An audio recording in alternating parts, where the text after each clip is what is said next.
কাজ। কিন্তু প্রশ্ন হলো, মনকে শান্ত করা যায় কিভাবে? আপনি যদি আপনার মনকে শান্ত করতে চান, তবে আপনার মন আরও বেশি অশান্ত ও চঞ্চল হয়ে উঠবে।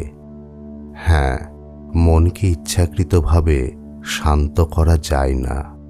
আমাদের প্রথমেই অবশ্যই জানা উচিত যে এই মনকে নিয়ন্ত্রণ করে কে। আমাদের মনকে নিয়ন্ত্রণ করে আমাদের চিন্তা ভাবনা। তাই আমাদের চিন্তা ভাবনা যদি সঠিক হয়, তবে অবশ্যই মন নিয়ন্ত্রিত থাকবে। আর নিয়ন্ত্রিত মন ধীরে ধীরে শান্ত হতে শুরু করে। মহাত্মা গৌতম বুদ্ধ একটি বিশেষ মার্গ দেখিয়েছেন যে কিভাবে জীবনযাপন করলে মন আপনা থেকেই শান্ত হয়ে যায়। হিমালয়ের দক্ষিণ উপত্যকার গ্রাম